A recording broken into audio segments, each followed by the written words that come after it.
Okay, welcome everybody. This is the October statewide Broadband Ready cohort meeting on October 20th, 2023. Let's get started. Um, a pretty packed agenda. I will for sure get everybody out before 2 because I understand it's a Friday and people have some last minute things they want to get done. And I also have slotted in some time for group discussion and even some questions. Though, if you have questions, you're always welcome to put them in the chat, and someone from the Illinois Broadband Lab team or others can try to answer it in the meantime.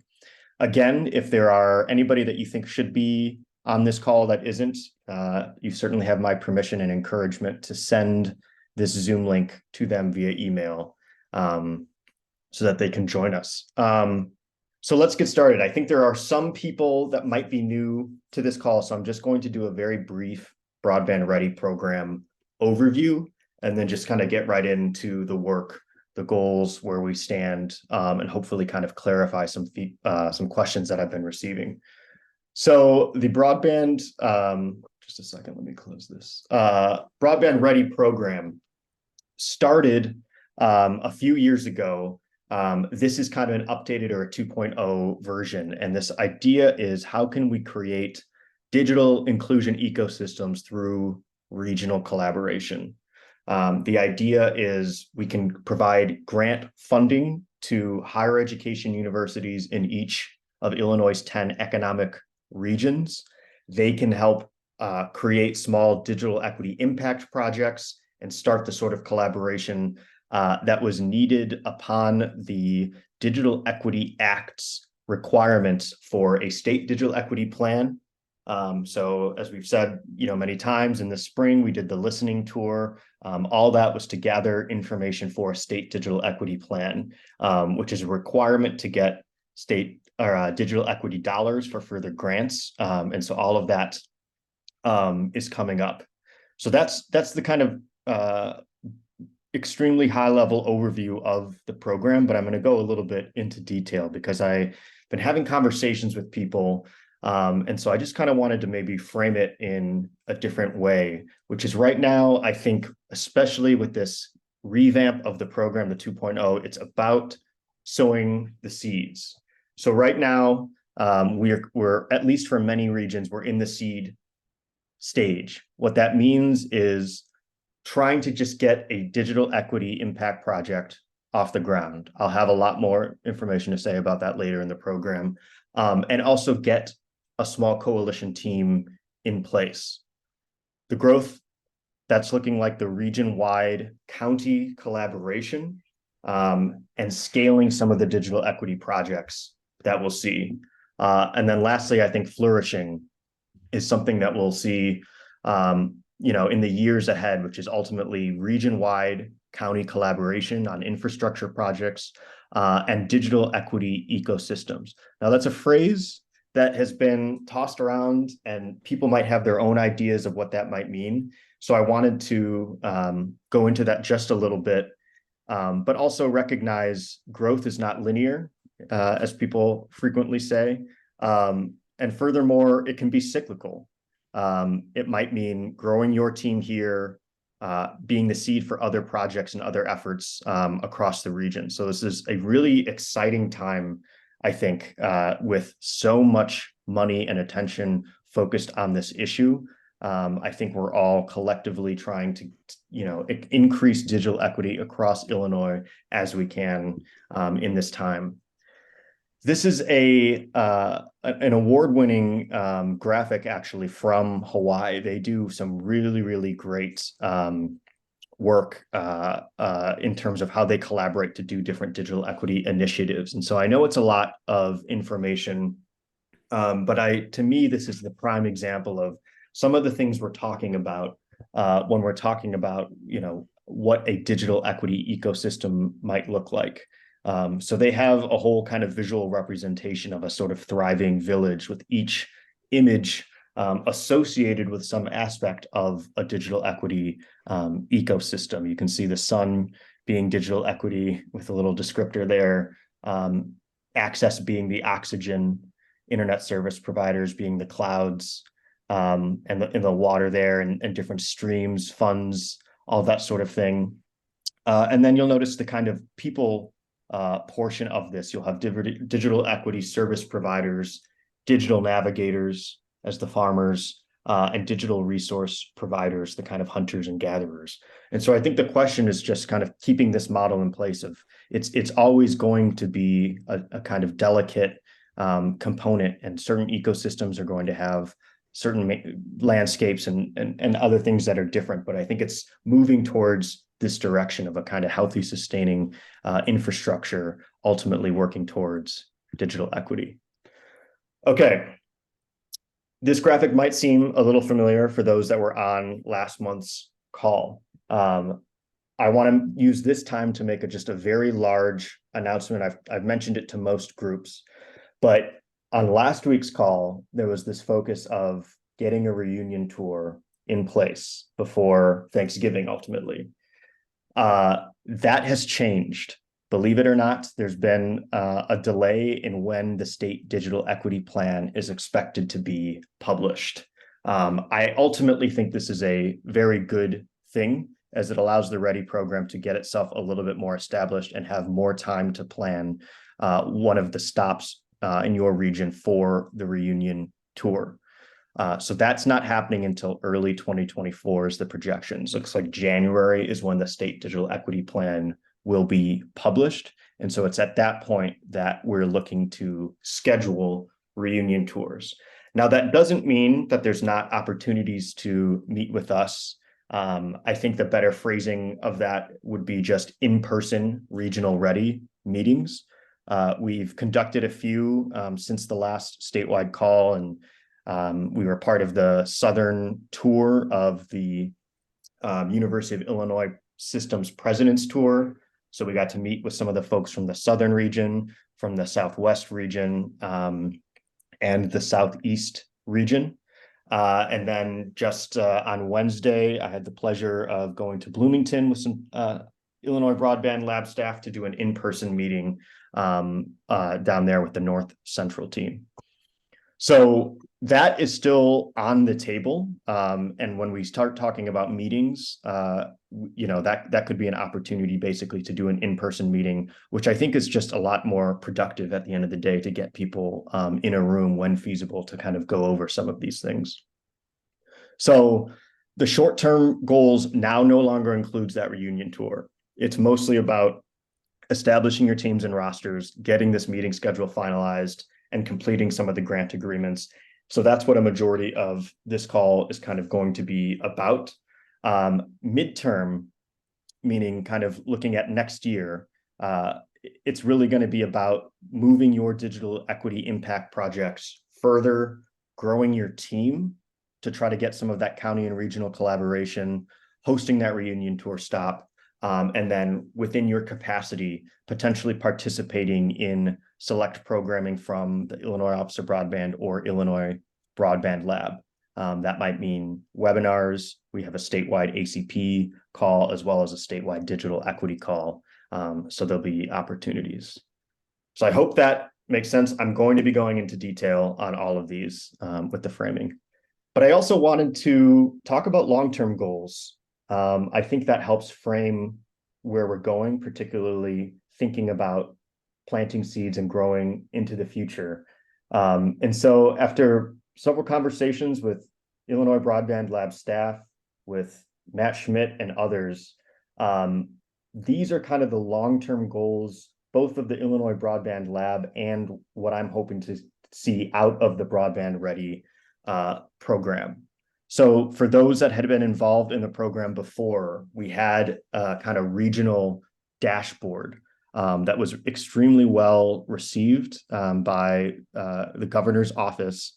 And so I think that is kind of going to be a large part of what the lab and others are doing, which is how can we map aspects of the digital divide and start mapping what sort of digital equity assets are around in each region, so that people that are maybe new to this field can kind of quickly look and see and say, okay, what are the kind of statistics around the digital divide in this region? What sort of infrastructure projects are out there? How can I get a better understanding of this infrastructure and digital equity work? Similarly, the broadband Office of Broadband, one of the main goals is basically to just spur broadband access. There's a lot of strategies that can kind of be underway to help with that. And so a long-term project we're looking to implement is ultimately getting a toolkit in place to help with easements and right-of-ways that can be used by counties or municipalities to just make it easier for Connect Illinois and BEAD dollars to kind of efficiently get to communities so that projects don't get delayed and access can ultimately happen more quickly. Similarly, a lot of the mapping components, including submitting challenges, have to be done through local governments and not at an individual level. So working with counties and local governments to be that sort of convener to submit mapping challenges is another long-term goal that we have. One that I think is really exciting is I think everyone on this call generally understands the power of broadband, understands how important it is to be connected and how it works with other sectors of society, economic development, agriculture, healthcare, advanced manufacturing, education, future of work. And so as a state, I would love to see in each region a narrative or some sort of showcase of how advanced broadband technologies are being used to quickly make the case to people about its value, to inspire people, to inspire students about what can be done if this infrastructure is in place, and ultimately, I think, to make those connections very obvious between other sectors for potential future funding opportunities when we're thinking about future of work and the different grants and funding opportunities associated with that, tying that to being a digital translator for unemployment documents or the likes or other work that digital navigators do opens up the opportunity for money to flow towards this area. And then lastly, just sustainable digital equity coalitions. This is not, digital equity on its own it's not going away anytime soon, or digital inequities. It's a facet of modern life. It's going to be there. How can universities and others play an important role in creating a digital equity ecosystem, and really taking people where they want to go in their lives in our new digital world? So there are long-term goals, but that's kind of in the future. We're still in the sort of seed stage with all of this.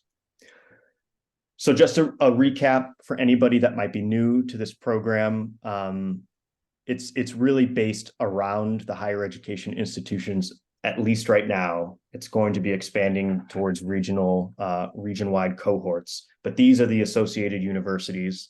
I'll make a note for anybody that might be attending for the northern part of the state, so that would be Northwest, Northeast, and Northern state line. We're still figuring out how exactly we want to organize that, just because of the density of population and kind of overlapping borders in some capacity, and it's moving towards some sort of broadband. I'm not going to say broadband advisory council because that one already exists, but some sort of Northern Illinois broadband working group with some potential sub-grantee awards. So you can follow up me with more information if you're part of one of those regions.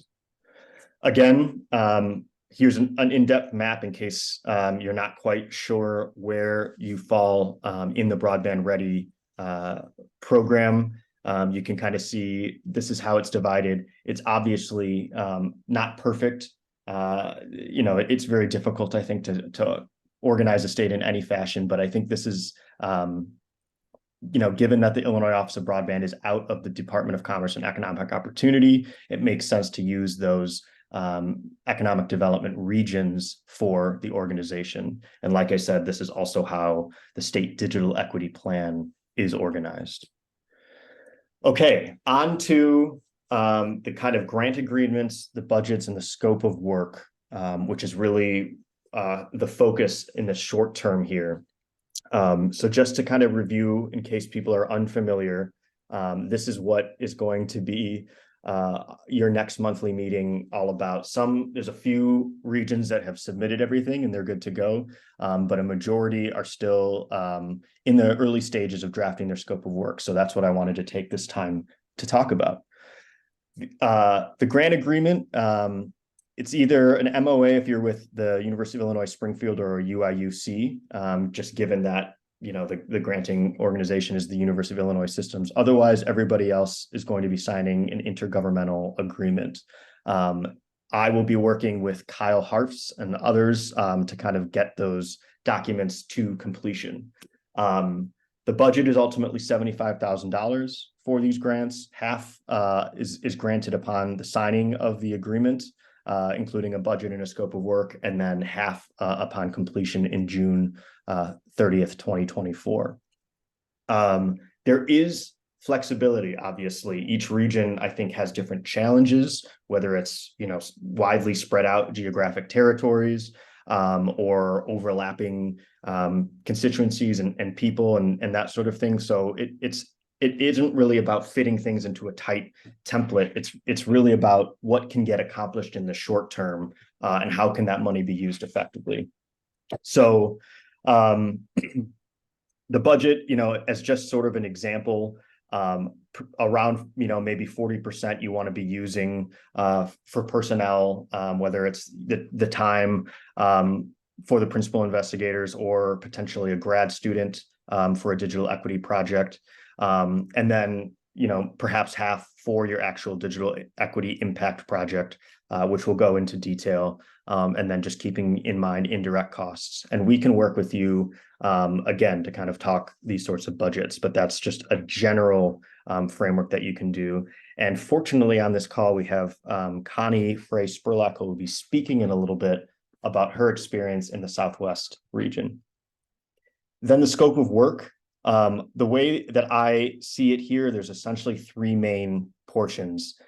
Meeting attendance, because this is about creating cohorts and collaborations.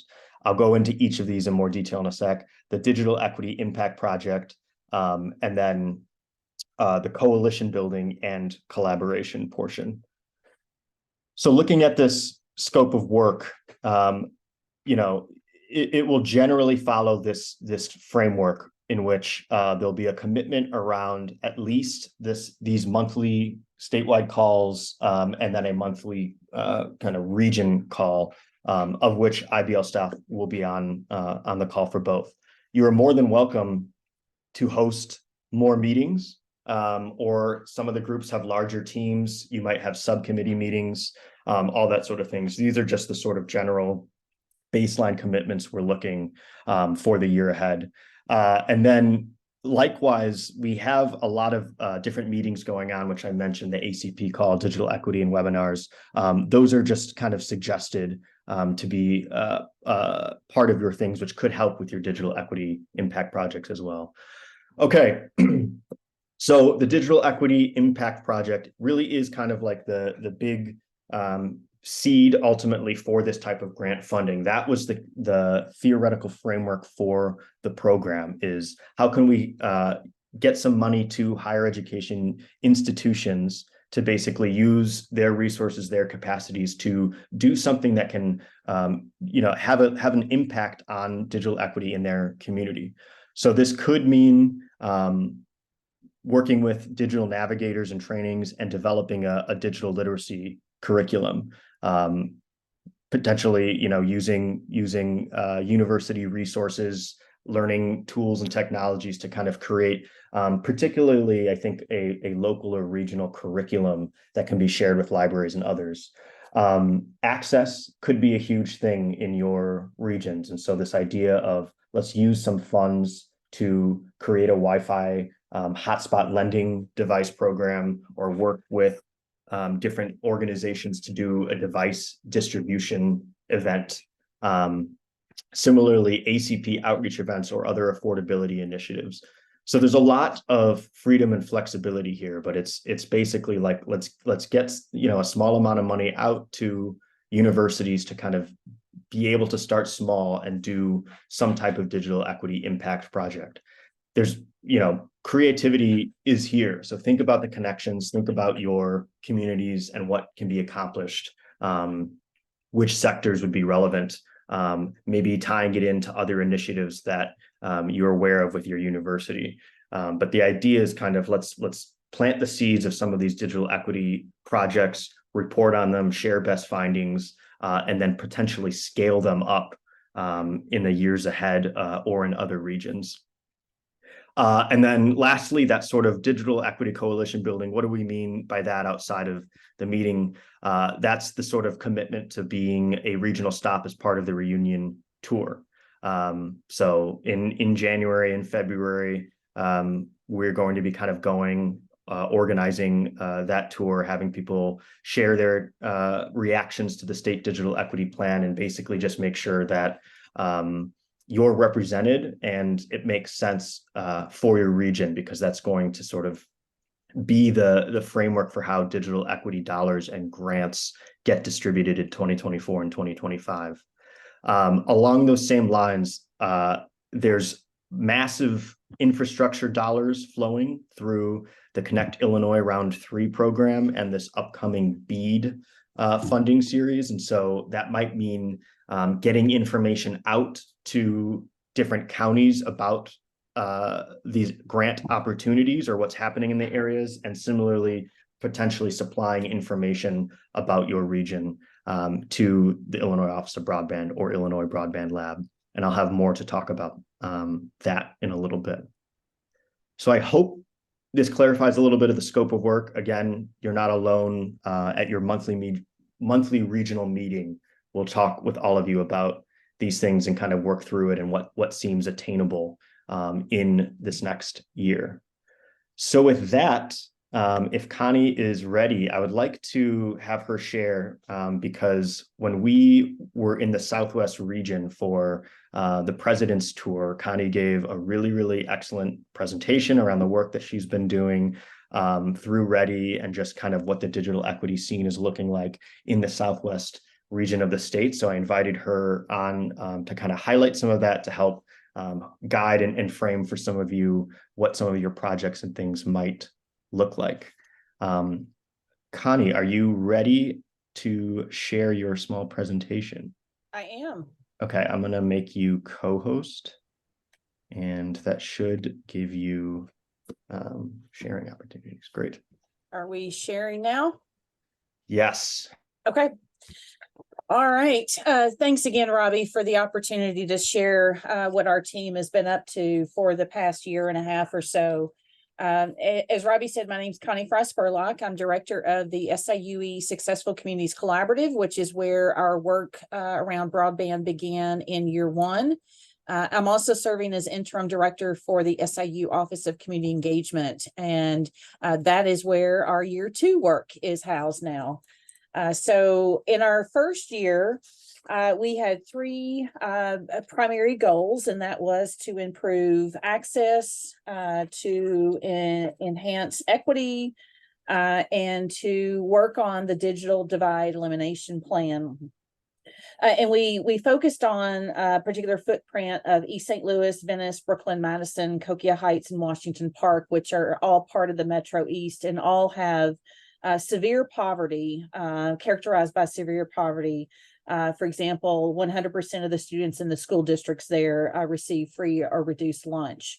So there is a great need around access, as well as equity, general equity issues. So again, the project consisted of these three interlocking goals, designed to drive expanded, immediate technology access through a partnership with PCs for People, Greater St. Louis. We also work to better understand community needs and priorities, and then again, to provide that roadmap for future broadband infrastructure investments. In terms of our year one budget, we allotted approximately $25,000 to that access piece, which was rather impactful when it came to putting devices in the hands of our community members. I'll say a little bit more about that here in a moment. The remaining $12,000 or so was used to implement the other two components. So we collected both qualitative and quantitative data, compiled and collected existing data around broadband access and equity issues, attended lots of festivals and community events to hear from folks that, again, that data fed into that digital elimination plan. In our first year, our primary partners were the Center for Predictive Analytics here at the university, who handled the bulk of our data analysis. The IRIS Center, our Digital Humanities Center, took care of the qualitative interviewing and data collection analysis components. The Leadership Council of Southwestern Illinois, we worked with Mary Gay, a Lead for America fellow there at the time. And then again, I've mentioned a great partnership with our PCs for People colleagues at the Greater St. Louis office. Here is the impact of that partnership with PCs. We hosted a few distribution events, but our most successful one was hosted at the East St. Louis Center, the SIUE campus there at the Learning Resource Center. We were able to distribute over 200 devices to folks in a matter of about 4 hours. So it was a significant impact on community members and the students also there at the center. In our data collection outreach efforts, again, we collected both qualitative and quantitative data. We made an attempt to reach our Spanish-speaking community members. We have a growing population of Latinx and immigrant community members. And so our survey and some other materials were made available in Spanish. And then in terms of the data, again, our Center for Predictive Analytics, Carrie Butts-Wilmsmeyer, the director there, compiled a great deal of quantitative data into our regional dashboard. And that's what you see here. And I will drop here in a moment. Let's see if I can do it now. The link to that dashboard if you want to poke around and play with it any. But you see a snapshot here of the broadband usage in our general region and the several factors that you can look at in relationship to that usage. Moving forward, here we have some, again, usage compared to some broadband equity metrics. So again, feel free to poke around and look at some of the relationships that we've identified there. And then on another screen with the dashboard, we have a search capability by zip code that then populates the dashboard according to that zip code indicated.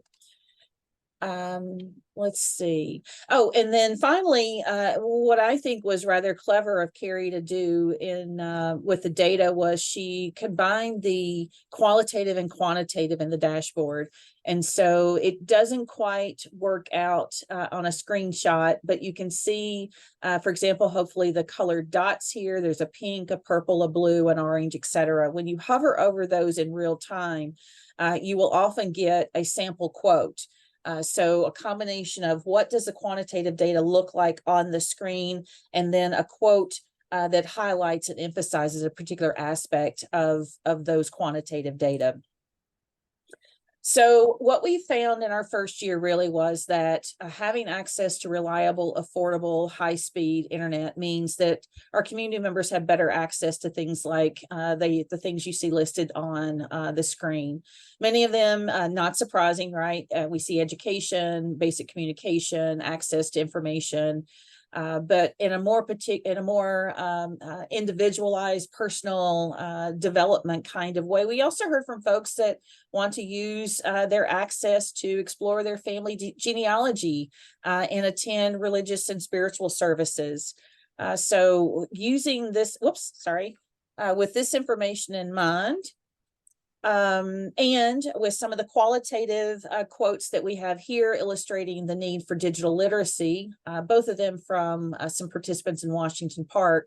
I'll share one out loud. Similar to financial literacy, which is another area of lack in Washington Park, speaking as an educator who uses digital education, digital literacy looks like education first and foremost. This can be like a series of workshops and marketing. And then the other, I keep wondering how we can live in a town without a community hub, and, you know, trying to get that library set up. At least children can have someone come and put in applications or do telemedicine or do research. We don't have a place for that. Washington Park is perhaps one of the most unserved communities when it comes to broadband access. And so that's what you see here. It's a real struggle for community members to get even just the basic access. So building on what we learned in year one, in year two, we are focusing still on access because that's still quite a need. We are continuing to focus on affordability, and we are emphasizing that literacy or usability piece in our year two. So in fact, I've got my icons mixed up a little bit here. We're still partnering with PCs for People around the access component. In terms of affordability, we have a Lead for America fellow that is on our team who is doing our affordable connectivity program outreach and enrollment piece. And then through the budget that we have and are hiring a graduate research assistant who has quite a bit of training in the area of digital humanities in particular. And he will be designing a Train the Trainers workshop so that the new trained folks can go out and deliver digital literacy workshops in their community. So in year two, our budget just roughly looks like, I think I heard Robbie say about a third or no more than say 40% for personnel. Rough estimate, we're right at about 30%. And that personnel cost is really for our folks over at the Center for Predictive Analytics who are doing the data analysis and our graduate research assistant. We also have a chunk of money attached to travel for our community broadband advocates who will be the trained trainers and our other team members. And then the remainder of our budget is allotted toward participant support costs. So stipends for being in the training, delivering the workshop for the next group, and making sure that everyone, the trainers and the participants in the digital literacy workshops have access to laptops, again, through our great friends at PCs for People. And you can definitely see our team has grown significantly from our first year. Our first year, had maybe 4 or 5 icons.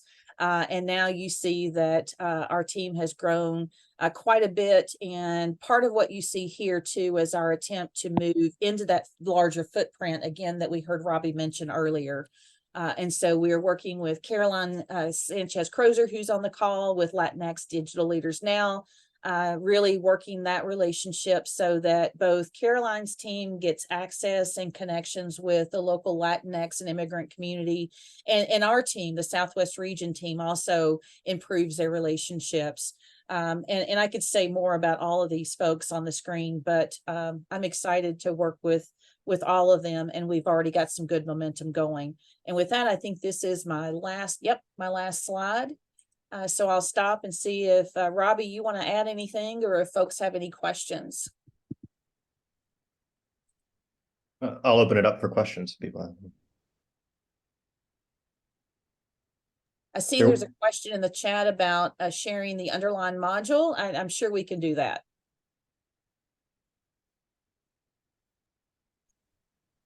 Great. Okay, so I hope that was inspiring for some of you to kind of hear just what was able to be accomplished and where they're looking to go in the future, now kind of focusing on that train the trainer model and using some of the funds to ultimately get them there. Okay, so to kind of go back now towards that sort of okay, what's next, at least in the next kind of 2 months, end of the year, for Broadband Ready.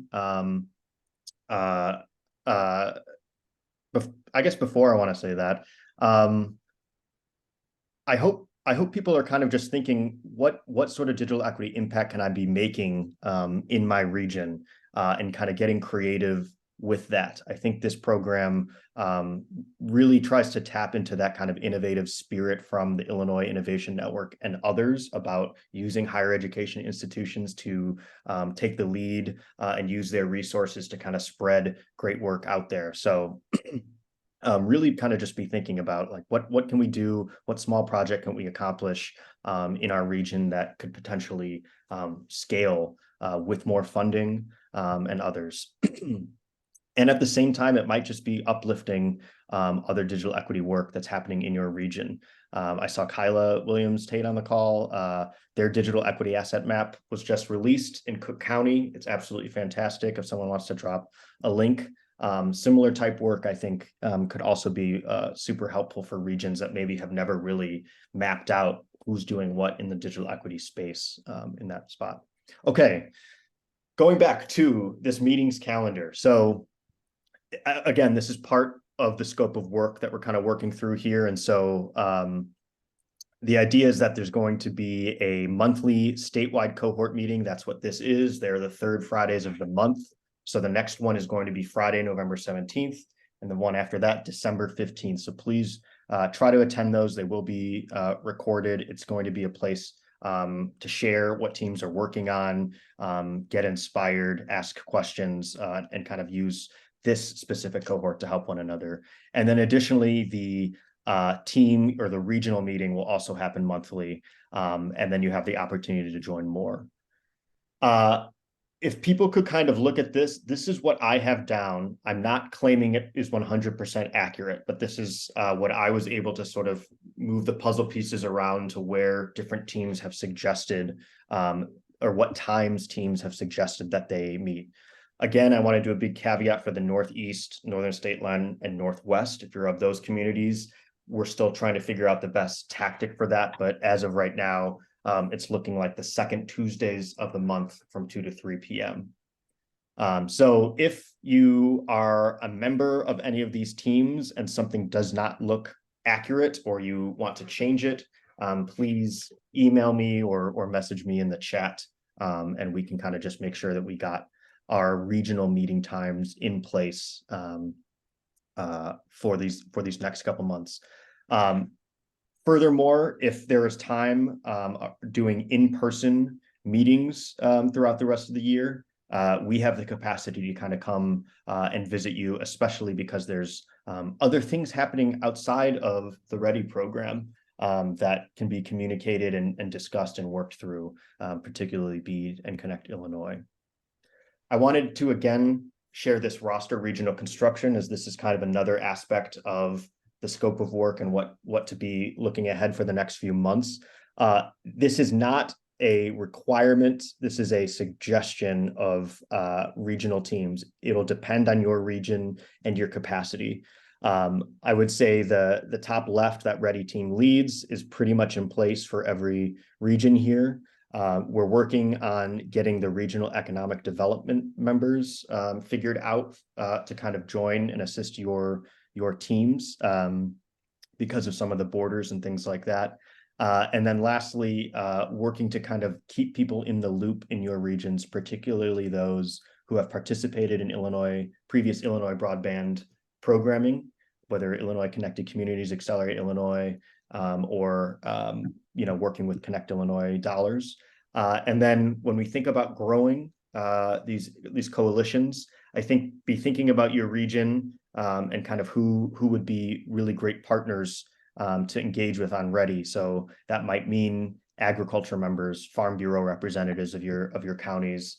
It could be a local business that's looking to do some sort of workforce training program. Libraries obviously are always strongholds when it comes to digital literacy and digital equity. So when thinking about how do we get that regional team together, this is just kind of some guidance with that. That being said, the sort of small state digital equity impact grant portion is still really the focus of the dollars at this point, but this is to help guide with that kind of long-term thinking of how are we actually working as a team collectively in each region. I also wanted to give a little bit of attention and an update as to where we are with our digital navigator core. Anita Thomas Lee is on the call. If you want to say something, you're welcome to jump in, but I feel like we're always just kind of asking you last minute. But if you have questions about that, she's the person to talk to. These are the American Connection Core members we have in each region. We do not currently have members in the Southeast or Southern regions, though that can be worked into your scope of work and digital equity plan potentially. So we can kind of continue those conversations we've been having there. And I think the digital navigator cores, they have their own initiatives around ACP enrollment and those sorts of events, but absolutely there is so much coordination and collaboration that can happen with them in each region that we'd really like to kind of align to really make effective use of everyone's time in that space. Anita, is there anything extra that I'm forgetting, or anything that you want to communicate on that front? Yeah, absolutely. First of all, thank you all for who have already begun hosting your digital navigator and allowing them to work and contribute to your team. Just a reminder that the digital navigator core and the funding for that is not attached to your Broadband Ready funding. That is for a separate set of funding that the Illinois Broadband Lab administrates through the FCC Outreach Grant. And so therefore it is important that as you're working with your navigator, that you are allowing them to participate in activities that will get them to their deliverables. I think if we had a little bit more time, I probably would have thrown in a little slide about what those deliverables are. But I'll just kind of talk through them, and maybe I'll add it to the slide deck that you're going to give everyone. Okay. So the deliverables of the FCC Outreach Grant is that they are to outreach a certain portion of, so the Office of Broadband said that we are going to help enroll 150,000 individuals. And so I cut that up in half for this fellowship year to 75,000. And I also, and your navigators have this information. And so I've actually was able to extrapolate the percentages of each region as far as targets and goals for your navigators. Other than Cook County and the Northeast, or Cook County and the Northeast region obviously have the lion's share of that. But most of the other regions have around the targets around 2,200 to about 3,000. In some cases in North Central, it's about 4,000 folks that we would like to get signed up with ACP by the end of those years. But those are targets, right? And so allowing them to be able to work that opportunities, not just within the counties that you are sitting, but allowing them the opportunity to go outside, kind of like what Connie is saying, like we're going to scale outside of our surrounding communities. And so opportunities to do that. A couple of things that they are also required to do is to actually host enrollment events. So being able to use your resources in your respective communities and the community organizations that you work with to actually build out an enrollment event. And that could be used in conjunction with your grad students and other individuals that you work with to actually host an enrollment event in one of the regions. And maybe it might be not necessarily in the county that you are in, but maybe a neighboring community or neighboring county where you're trying to scale, but this is something that you can offer that county to let them know about ACP. And then it's an incentive to kind of draw them into the larger Broadband Ready discussion and coalition building. And so those are a couple of things that I want to make sure that you all recognize, and one of the best uses for your digital navigators. And then also understanding that they are a separate program that is working in conjunction with your Ready work. And if you have any other questions, please let me know. Thanks, Robbie, for giving me a few minutes. Yeah, thank you. That was very informative. I hope that helps clarify some things, but again, it'll be an ongoing conversation. I think there's a lot of really strong potential for this Digital Navigator core. So looking forward to the work that they're able to do. Lastly, I'm going to skip through these. This is just part of the team building around the economic development. And as I mentioned before, who we're trying to kind of also build in long-term for our teams around some of this work. Very quickly on the reunion tour stuff, to just kind of start keeping it in the back of your mind and potentially think about with your scope of work and everything. Early 2024 is the rough timeline we have right now. We still aren't, attempting to have them be sort of massive public gatherings, only because it's going to be a pretty kind of big drill down ultimately into regional findings and just trying to get some more region-wide input around the suggestions, what was found, and anything that's omitted. But having said that, it creates a really strong opportunity to basically have a regional summit with different key stakeholders or key broadband leaders in your region to attend. So I think as we build out the teams and stuff for these next few months, that's really a great in-person opportunity to get people that are doing similar work or maybe their county broadband manager or something into the same room to kind of talk about things, what your specific state digital equity impact project looks like, and what the ambitions and goals are for the region. And honestly, just to kind of network and get to know some of the people, because in every region, there are broadband champions who have worked on stuff, who have stepped up to get funding for broadband or do a different unique digital equity project. So the number might grow from 20 to 30. That's just kind of the initial thinking that we have right now, presumably over a lunchtime in 2024. And that's just kind of a brief agenda of the various things that will be discussed for that.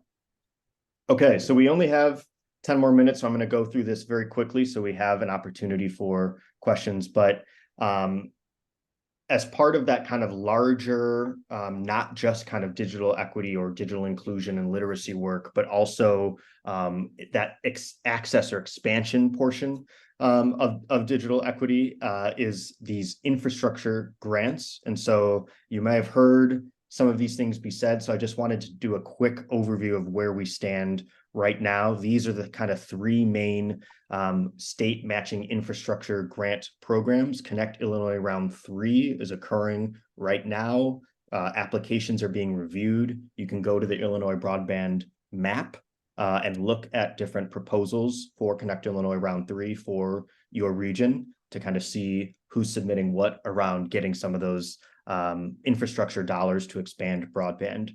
And then similarly, the BEAD program is the federal program that came from the Bipartisan Infrastructure Act or the Infrastructure Investment and Jobs Act.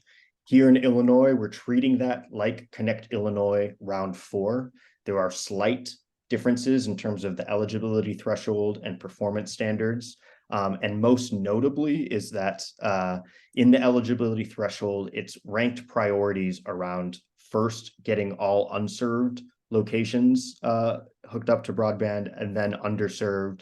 And if there are remaining funds, making sure that all community anchor institutions have at least gigabit speeds and service.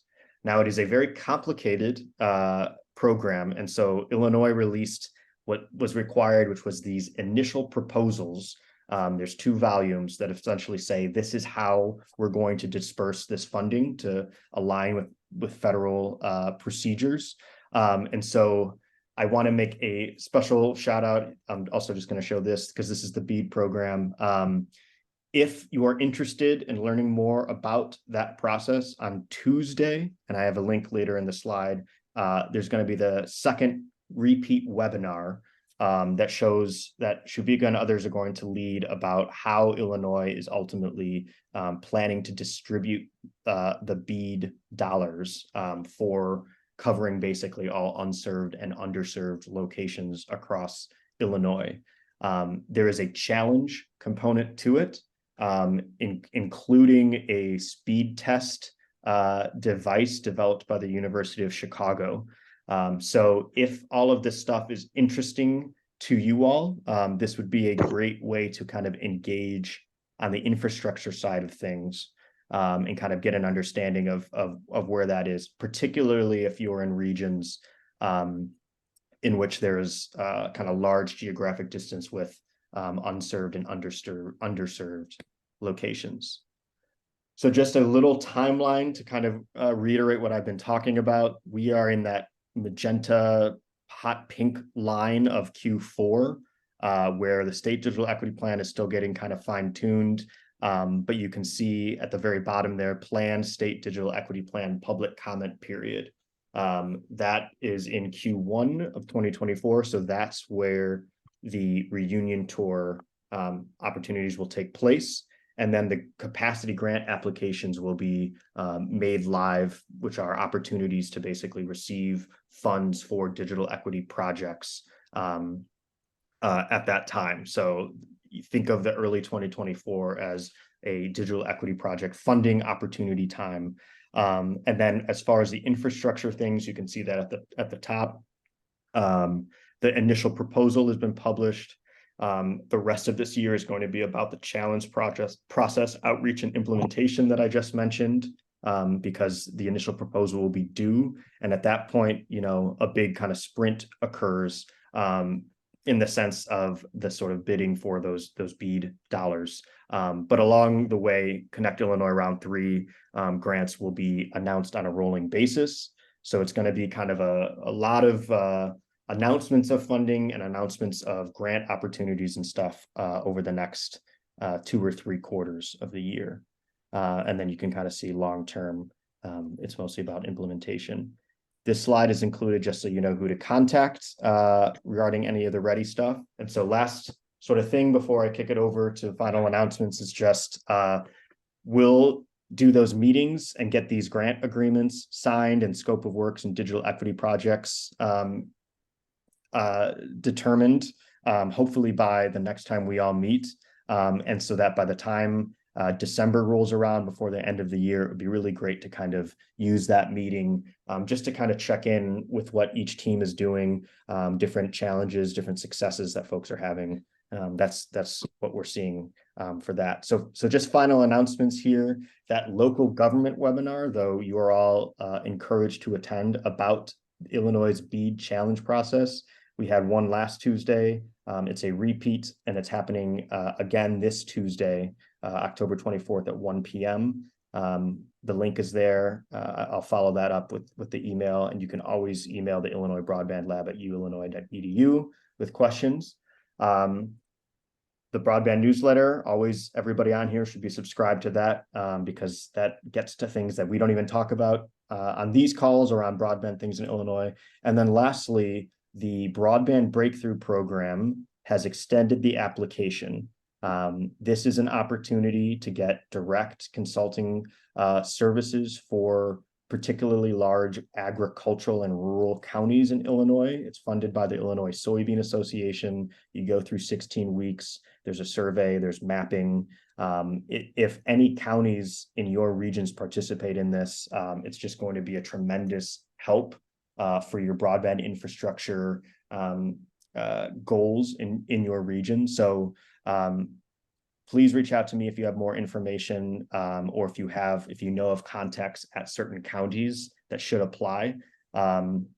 McLean County, I think, is a really strong example of one that participated in that program, developed a plan, seeking funding for feasibility study dollars, and is really going a long way in making strides towards connecting the rural parts of that very large county. So another round of that is starting. We'd love to get more participation in that as well.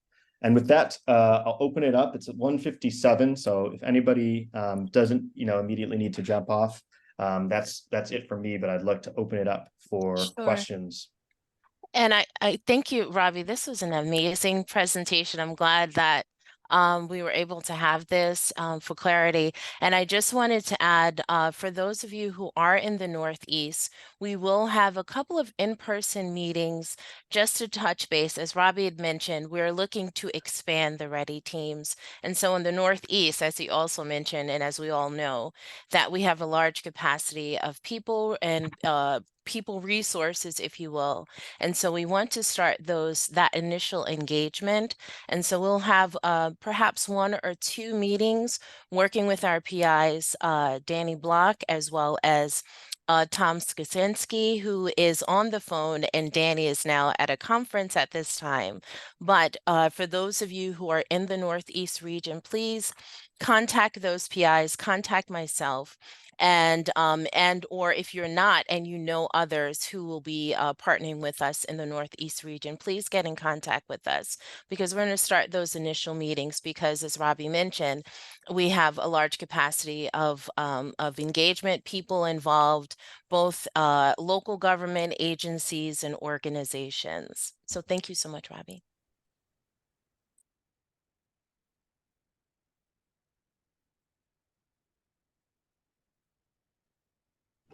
Hey, Robbie, you're muted.